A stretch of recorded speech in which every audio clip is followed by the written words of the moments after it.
Welcome to the 2 Pages of Mystery podcast, now part of the Coil Entertainment Network.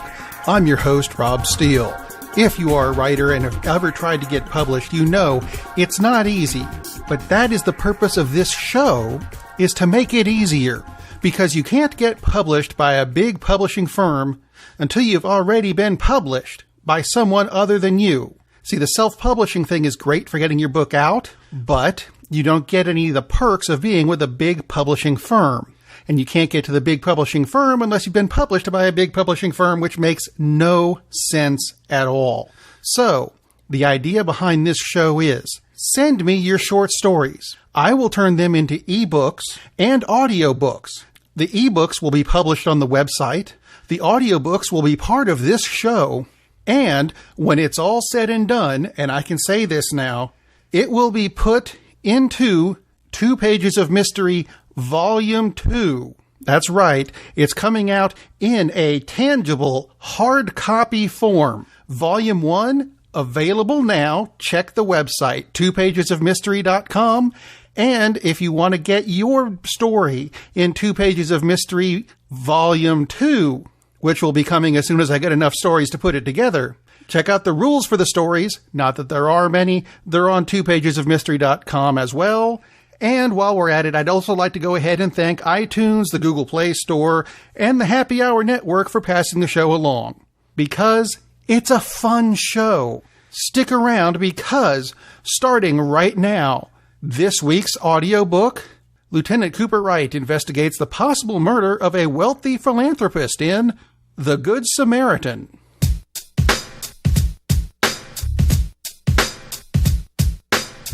Wilbur Berman was a very rich man.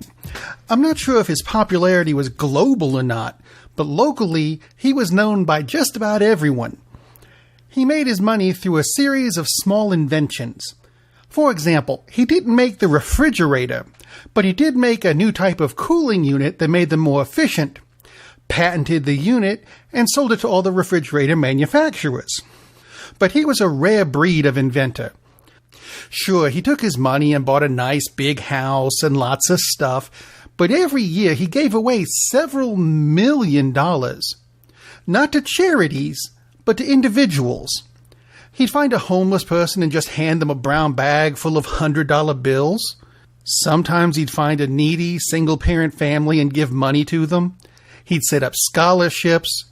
He even funded some police department upgrades. Rumor has it he was such a big sports fan, he was instrumental in getting pro teams in football, hockey, and baseball to move here. This, of course, did not stop conspiracy theorists from creating new and horrifically incorrect theories about how he spent his money. There were the rather obvious slave trade, sex trade, and the ever-popular sex slave trade rumors, the money laundering rumors, the drug cartel rumors. The closest any of those ever got was when one of his recipients used the money he gave them to buy meth. Unfortunately, it would seem that this town's best Good Samaritan has passed on. That sounds so peaceful, and it might yet be. So why call homicide? Because, of course, there are a few mysteries left about Mr. Berman. It's not entirely clear when he died, for starters. And any time there's a death under mysterious circumstances, someone is bound to call me. Lieutenant Wright, I found something. That would be Officer Tim Fay, who, as it turns out, has become our resident homicide department IT guy. One of those mysterious circumstances has to do with Mr. Berman's computer. Dr. Song-Ho Young has already taken the body back to the morgue for an autopsy and said that Mr. Berman has actually been dead for at least 2 months. But Mr. Berman's Twitter account has been tweeting along like nothing happened, and why Officer Fay is combing the computer for information. I've already found a few things of interest. First off, his Twitter account has an auto-tweeter.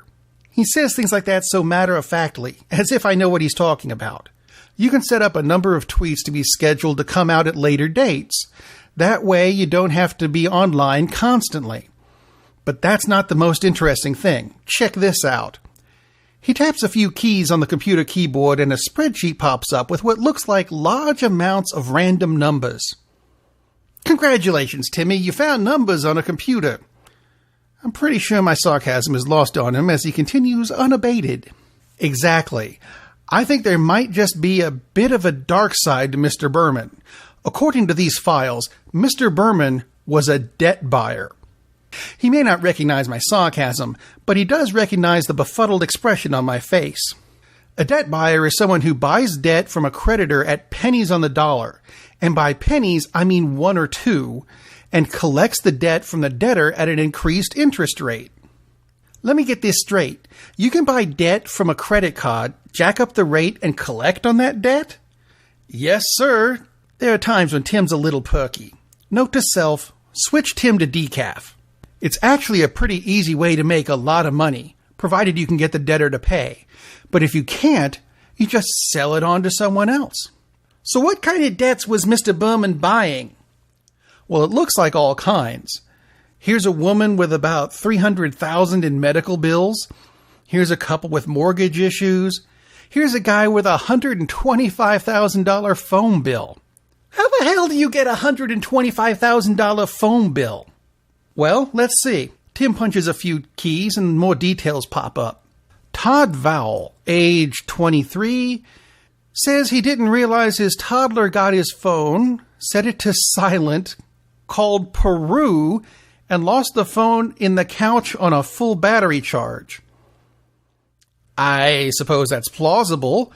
Usually the phone companies excuse unusual behavior like that, but not in this case. Want me to print out the list for you? Yeah. Until we have a cause of death, they're all suspects. That body was pretty decayed, so we won't know anything until after the autopsy. Someone may have murdered him, and I may as well get a head start. That's when an idea hits me. What happens to this debt now that he's dead? As I understand it, it would pass to his estate. But Mr. Berman didn't have any family, and rumor has it that his stuff would be left to charity. I don't know about this credit stuff. If no one gets it, it could just be forfeit and the debt would disappear. Now there's a motive. How much total debt are we looking at here? Well, looks like several million. Wait, tens of millions. I guess we have a lot of people who we need to talk to. Should we start with the ones in the deepest debt or the ones who live closest? You keep digging in the computer. I'll start with the list, and I'm going to start with... I closed my eyes and pointed a random name on the list. Gladys Philstein. I've always wanted to pick suspects this way. Honestly, I don't know that anyone has a bigger motive than any other. Although, I glance at the addresses on the list, and they're all local. I confer with Tim, and he agrees. That's pretty odd. On my way to Gladys Philstein's residence, the address strikes me as an odd place to live. It's downtown. I didn't think there were any places downtown to actually live. It's mostly businesses. When I arrive, I remember there is one place downtown, the Stevens Retirement Home. I just gotten the name and the address when I look at the list. I really should have read the rest of her information. She's the one with $300,000 in medical bills. 97 years old. Oh, well, I'm here. I may as well find out what's what. At the desk, I asked to see Miss Philstein, but I get deferred to the main office where I'm greeted by Peter Shack, the center director. Lieutenant, I know this may not be the most convenient way of investigating, well, whatever it is you're investigating, but Miss Philstein is probably not capable of answering any questions. She has Alzheimer's, dementia, and possibly schizophrenia. I do have her file here, though. Is there some way that I could be of assistance? I guess we'll find out. I'm curious to know if she has any benefactors. I'm investigating the murder of someone she owed a lot of money to. I leave Mr. Berman's name out of it. I suspect he contributed here often since behind Mr. Shack's desk is a picture of a new facility that, according to the label, is being funded by Mr. Berman. Mr. Shack looks a bit befuddled. I don't know who she could owe that much to. She hasn't left here in years, unless it's whoever owes her medical debt. I spoke with someone about that recently, though. Mr. Scott, I think it was. He said that she did have a few thousand in medical bills, but they were being forgiven because of her age. There's a surprising development. Who is Mr. Scott? Apart from the engineer of the Starship Enterprise. I thank Mr. Shack for his time and decide to look into information on the printout more closely. The last column of the spreadsheet has names, and next to Mrs. Philstein's is the name Scott. Did Berman call pretending to be someone else and forgive the debt? I suppose it's possible.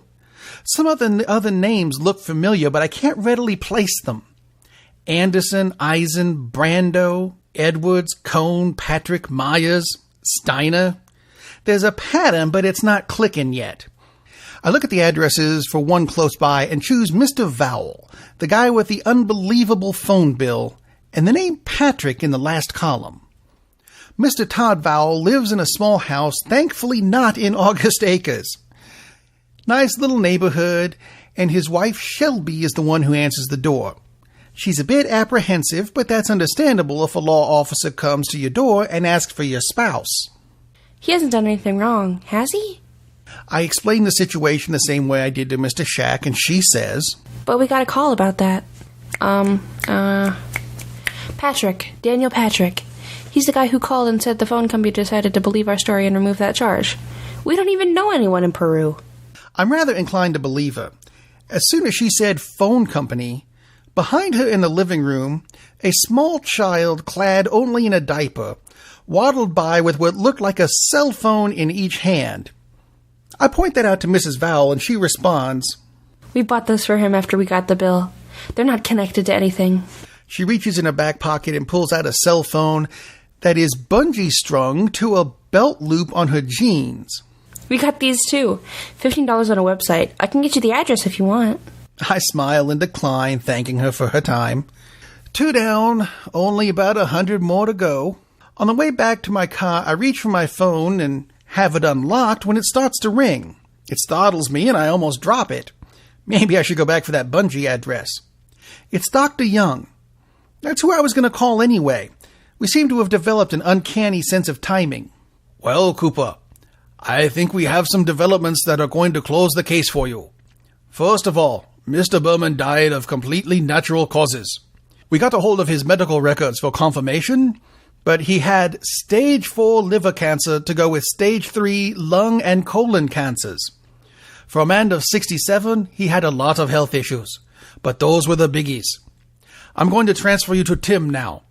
He's at your desk with some more information. Lieutenant Cooper Wright's desk, this is Officer Fay. I didn't know I had a secretary, Tim. Oh, Lieutenant, I was about to call you, but Dr. Young said he wanted to. I have a lot of information that might help on the Berman case. First off, Berman bankrupted himself on acquiring these debts. He bought everything he could, and it looks like he was forgiving the debt. I talked with Berman's lawyer, and there's a clause in his will that says if Berman dies of natural causes, which he was expecting, that all the debt would be forgiven. I haven't figured out that last column on the spreadsheet, though. Hang on a minute. I hear Detective Manny Vasquez's voice in the background giving more information to Officer Fay. That's weird. Lieutenant, Manny says he figured out that last bit. Those names are all the names of ESPN Sports Center anchors. Does that make sense to you? Of course, now I get it. Chris Berman was one of the big-name anchors when ESPN started. Wilbur Berman was big into sports, so he was forgiving the debt using ESPN names. I guess he knew he was dying and wanted to do one last Samaritan thing for the town. I guess he really was a nice guy. Well, I may as well head back to the office then. See you in a few, and we can knock out the paperwork on this case. I hang up the phone, and then I try something that ended up being stupid. Never try to get in a car while putting your phone in one pocket with one hand while getting your keys out of another pocket with your other hand. I dropped the keys, which was fine, and the phone, which wasn't. I retrieve the keys. I just stare at the phone, or what's left of it. Some is here, some is there. Somehow the screen bounced back into the car. I suppose it's a good thing I'm still at the Vowell residence. I think I'll get the website for that bungee thing after all. I hope you enjoyed the story. If you have any comments, questions, or want to submit your own story, contact me through the website 2pagesofmystery.com or just email me at 2pom@steel42.com. I've been Rob Steele, and you've been listening to 2 Pages of Mystery. So until next time, keep 'em guessing.